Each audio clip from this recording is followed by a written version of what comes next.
Bom dia, boa tarde, boa noite, boa madrugada, galera. Como sempre, depende do local do mundo que você está vendo o vídeo e o horário, como é que vocês estão. Estamos aqui para mais uma análise pós-jogo. Vamos falar do que aconteceu na Neoquímica Arena.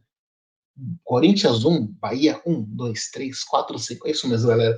O Bahia, o esquadrão de aço, o tricolor de aço, aplicou uma sonora goleada à frente do Corinthians na Neoquímica Arena, encerrando uma invencibilidade que vinha desde o dia 2 de julho, na última derrota do Corinthians em casa, como mandante no Brasileirão, tinha sido por Red Bull Bragantino. Depois disso, o Corinthians acumulou diversos empates, mas vinha há um bom tempo sem saber o que era uma derrota. Podia chegar podia inclusive terminar a temporada até mesmo sem ser derrotado novamente em casa, mas leva aquele resultado, um 5-1 que é justo para o Bahia. E um lado mais importante para te dizer, galera, poderia ter sido uma goleada ainda mais histórica. O 5-1 foi pouco pelo que o Bahia produziu e pelo que o Corinthians não produziu, pela uma partida assim abaixo do timão de vários jogadores. E aí a gente vamos tentar trazer um pouco da nossa análise aqui no canal Futijotas de como foi a partida, alguns pontos fortes, pontos fracos e o que projetar a reta final, os próximos jogos do timão no Brasileirão.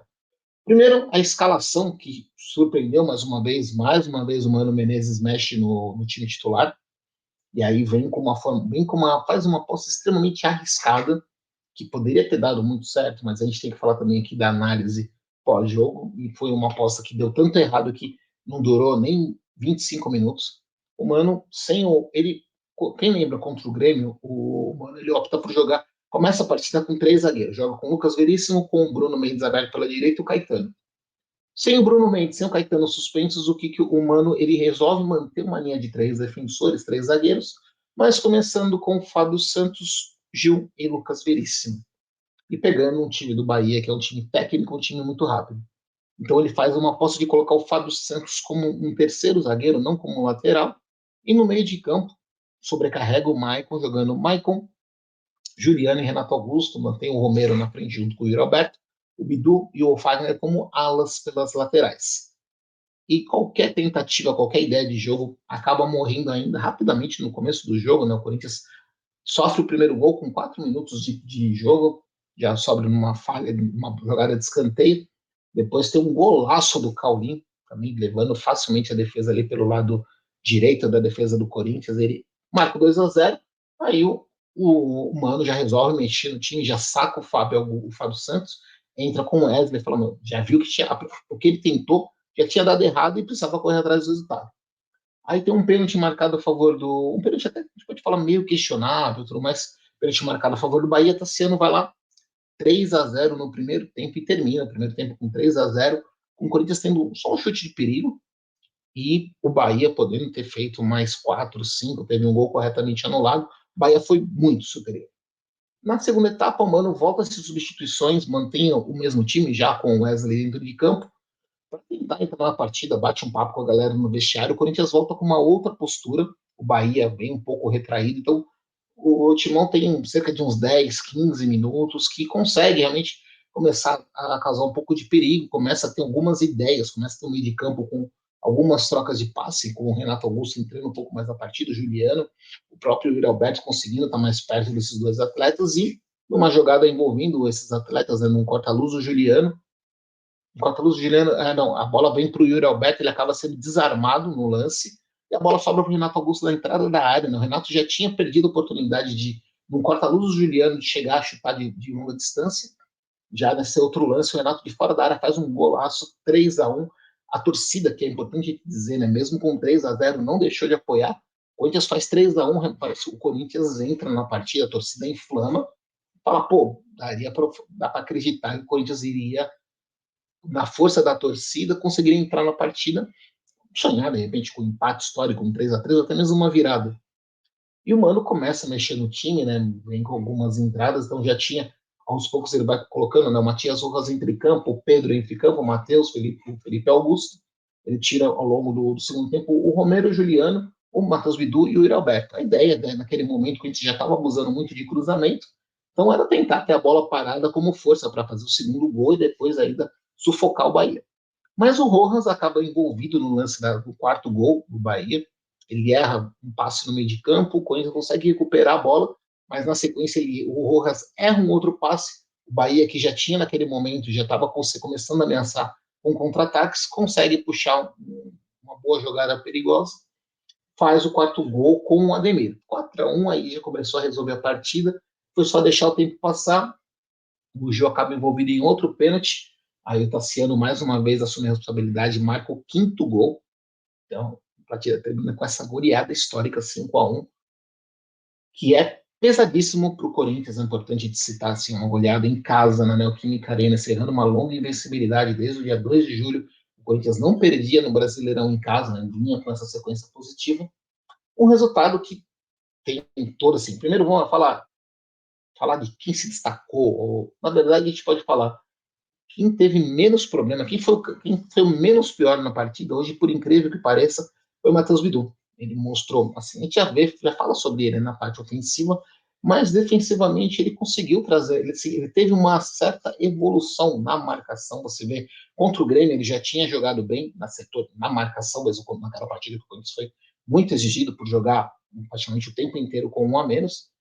Contra o Bahia não dá para. Acho que o Bidu, dentro do esperado, dentro do que aconteceu, dentro do que foi desastre alvinegro, foi um cara que entregou. Agora, do resto dos jogadores, Cássio, o próprio Lucas Veríssimo ficou muito complicado. Gil foi mal, o Fábio Santos foi mal. Maicon teve que correr por três no meio de campo, não dá nem para culpar. O Juliano teve um pouquinho de lucidez, mas acabou saindo para tentar dar uma força mais física. Romero, mais uma vez, mal. Renato Augusto, apesar do gol, também foi mal. E o Roberto, apesar da bola mais uma vez não ter chego para ele também, hoje uma partida onde ele errou diversos domínios, mas era o cara que pelo menos batia de frente, né? Novamente, de novo, porque não deixa o Roberto e tira o Romero, deixa ele jogando, joga com dois centroavantes, coloca o Felipe Augusto para tentar ter um pouco de alguma qualidade. Né? E o Wesley também entrou muito mal, a gente tem que estar tá citando isso. E o Rojas, que segue com o padrão, no segundo semestre, acho que já foi para 20 jogos no Corinthians. Se não me engano, acho que ele já fez uma série. O Rojas ele já fez 15 partidas pelo Corinthians na Série A. 15. Fora mais 3 jogos da Copa Sul-Americana e os 2 jogos.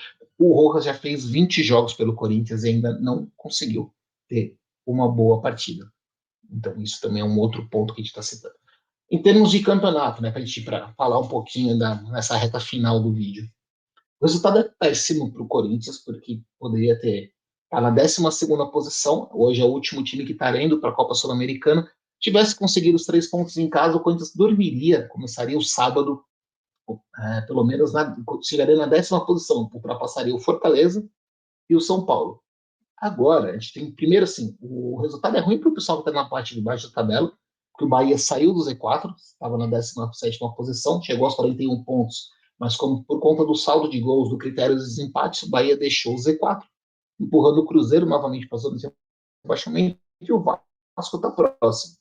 E abaixo do Corinthians está falando Inter com 43 pontos, o Santos com 42, o próprio Bahia, Vasco e Cruzeiro, esses 3 últimos com 41 pontos. Então, no pior dos cenários, se acontecer tudo errado, o Corinthians pode perder 2, 3 posições, pode perder até 4 posições, pode ser ultrapassado pelo Inter, pelo Santos, Vasco e Cruzeiro. Se vencerem essas partidas, empatariam com o Corinthians, mas teriam vantagem no número de vitórias. Então, o Bahia pode ainda voltar para o Z4 e o Corinthians está na 16ª posição. Mas eu venho falando para o pessoal, venho batendo muito nessa tecla. O rebaixamento no Brasileirão está muito complicado por conta do que os times que estão na parte de baixo não estão entregando. O Corinthians perdeu para o Bahia, sim. E era um resultado, eu falei, para mim o Corinthians não iria vencer o Grêmio fora de casa, venceria o Bahia. Então, na minha simulação, em termos da reta final do Brasileirão, o resultado fica meio elas por elas. E a rodada também tem jogos complicados para o pessoal que está na parte de baixo. O Vasco, que vem mostrando, assim, tá lutando bravamente contra a queda, pega o Atlético Paranaense fora de casa, o Furacão, que ainda está lutando por vaga na Libertadores. O Santos, que ainda também, que agora ligou o sinal de alerta, pega o Botafogo, que está precisando ainda sonha com o título, e pega o Botafogo lá no Rio de Janeiro. O Internacional, que também está nesse bolo, pega o Red Bull Bragantino, que também é outro time lutando por vaga na Libertadores e ainda lutando por título. O Fortaleza, que entrou também agora por conta dessa queda nas últimas partidas, o Fortaleza, depois que perdeu a Sul-Americana, caiu de produção, pega o Palmeiras, líder do campeonato, e a gente tem um confronto direto de Goiás e Cruzeiro. Então, tá tudo embolado na zona de rebaixamento, galera. A gente vai ver muita coisa acontecendo ali entre os últimos colocados, mas a gente vai falando sobre isso aqui no canal Futejotes. Beleza, galera? Abraços.